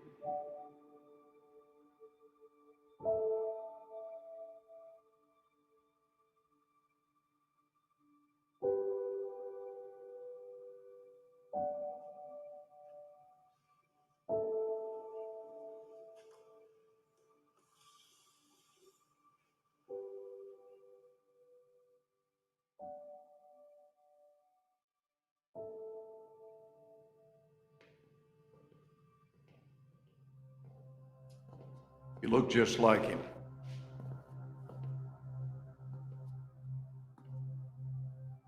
Excuse me? Your father. You look just like him. You want to tell me what this is about? We were friends. We worked together, and I promised him that I would look after you if he ever didn't make it back from a job. I don't have a father.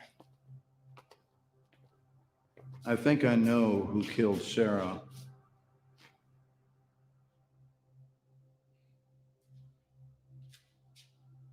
Oh. You're not ready. Oh.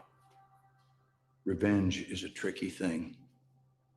I eventually got to the person who hurt my family, but other people I cared about suffered because of it.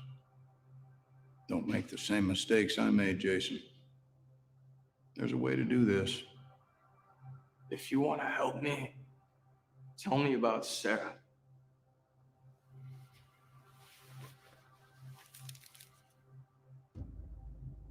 What's this? It's a start. But if you go now, you die.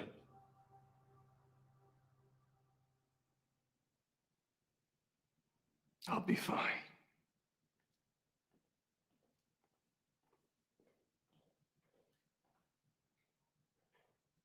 Just like his dad.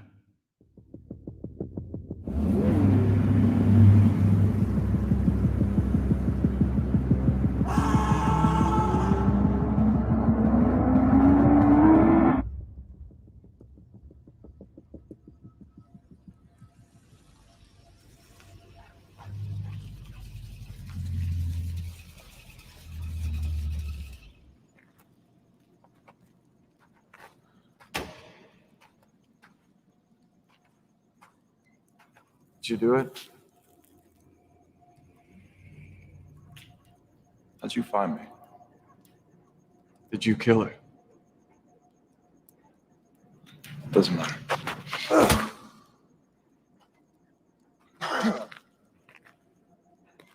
I understand you're upset. You have no idea how deep this goes, okay? Just put her in the ground, cry your tears, and move on.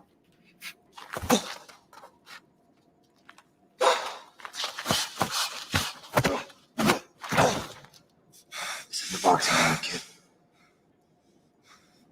You started to know me. Walk the fuck away.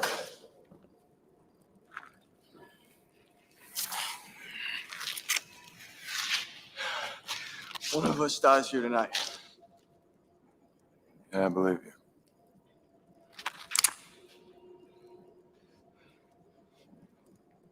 That's enough.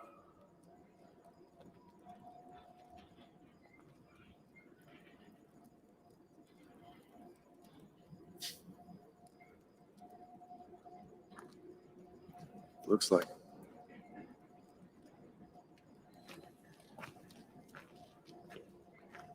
Let him go. You'll see him again. The question is, will you be ready? I want to know everything.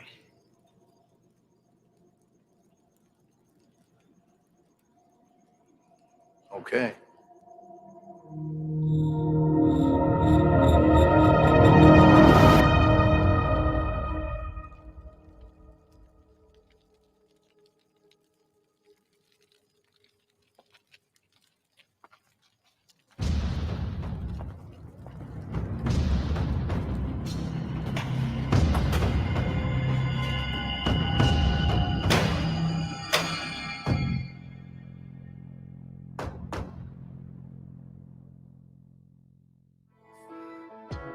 One look, you had me. Damn girl, that smile is deadly. I came alone, you brought your friends. I didn't want the night to end. Can we just take some more time? Can't get you off my mind, off my mind.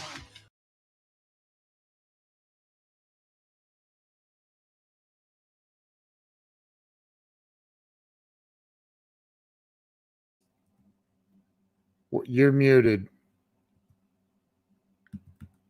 I Something said, there happened. you go, Ken Bo. Can you hear me now? Dude, wow. Yeah. Wow. That was awesome. Why don't And when we you take a came few extra minutes and invite Jordan? Let's bring him on, man. Yeah, let's invite Jordan. What do you need to do? Send him a link? Ask, hey Jordan, can you send me a message in Facebook Messenger and I will send you the link. Did you guys enjoy that? Let's hear some comments. Wow, that was Jordan, awesome, man. so that Jordan can get some feedback. That was freaking awesome, dude. When I wasn't expecting your voice when you said that's enough. I immediately I perked up in my chair like I thought you unmuted yourself, and I thought he's telling me.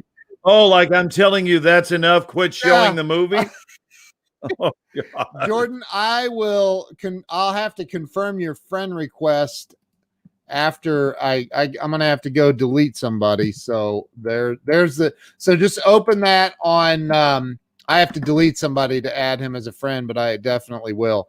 But just why don't you delete me? I feel complete. I'm secure in the relationship. Dude. I'm joking. Well, Don't delete me. Tammy hasn't signed up for my course yet, so maybe I love giving her crap. Look, but she got all emotional. Look at there. There's Why don't Jordan. you delete me? I feel complete. I'm secure in the relationship. Dude. You got to turn off. I'm joking. Well, Don't delete me. Tammy hasn't signed up for my course yet, so You got to turn off your other device. I love giving her crap. Jordan, Facebook, it's in the background. What do we got? There we go. We got it now. Yeah, now we're good. All right. What's happening? This is Hey, fun. brother. What a pleasant surprise. We're getting feedback on your movie right now. There are probably some people that want to say nice things to you. I hope so. If not, it's fine. Nah, dude, that was awesome. Wow.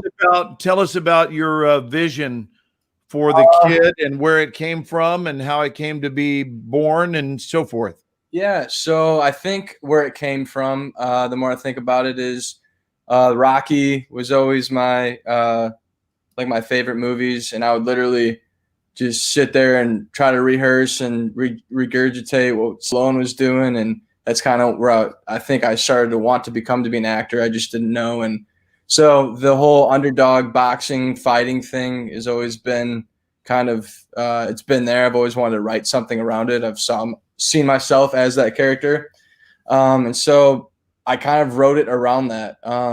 I love like assassin, hitman, John Wick, fighting kind of movies, and so it's kind of morphed from the kid into what it'll now be called The Establishment, and it's essentially about this underground hitman society that was originally birthed for the good of mankind to kind of step in where justice failed, but then money kind of stepped in, and the establishment started basically offing women and children, and it was all for the money. But what they did is they sent I'm giving it all away, but I should probably stop. We've been giving this show away since April. Yeah. So they synthesize this drug essentially, and the drug makes you forget the murder you committed. So it's the perfect hitman tool, right? You can go around. You give me that drug right now. I just committed, according to Ken, I don't know how much of the show you've watched, but I committed, I think, something like 10,000 murders of innocent bugs driving to and from Baton Rouge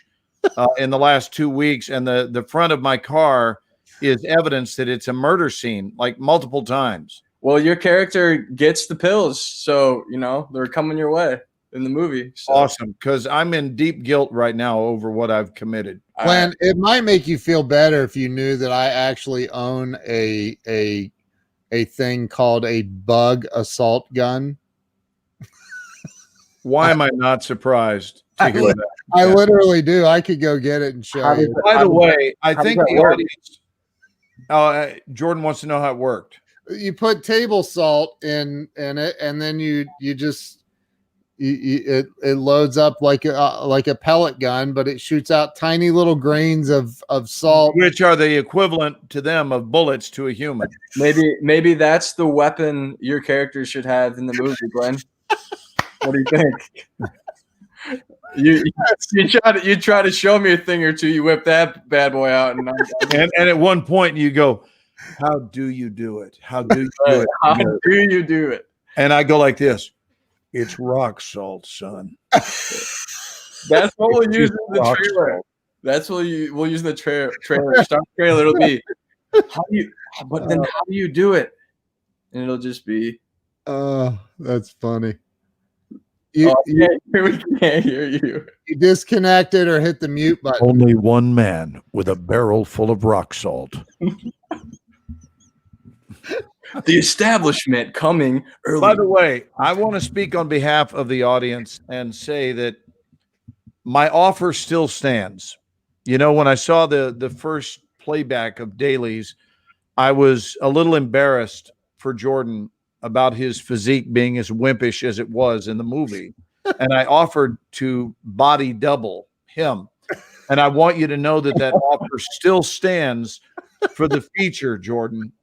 If you trade me your rock salt gun, then you're in. You can just take my part. You can play your part and my part. Imagine though, every time you mess up a take, I'll just shoot you from the chair with the rock salt gun. So I'm going to go into slow motion right now. And this is you in the boxing ring. And just as you draw back to just punch, as you throw that punch to camera, we dolly back and you have the torso of a 61-year-old man. Oh, I can't wait. Listen. We're gonna have to budget enough for that. And then wait, it's perfect. We need The at least a sequel to the $250,000 kid- for The sequel to The Kid would be called The Old Man. that. Look at this. Look at this comment, Jordan. Someone just get. Well, I was literally on the edge of my seat. Oh, thank you, Susan. You're so kind. And she said it left me one. I did too, man. That was. I was kind of upset that the beautiful wife, or well, she wasn't even a wife, girlfriend. That sucked. Yeah. So the she- fiance. Why was she murdered? I guess that was the intention of writing it like I did. I guess we'll find out in the movie. Love it.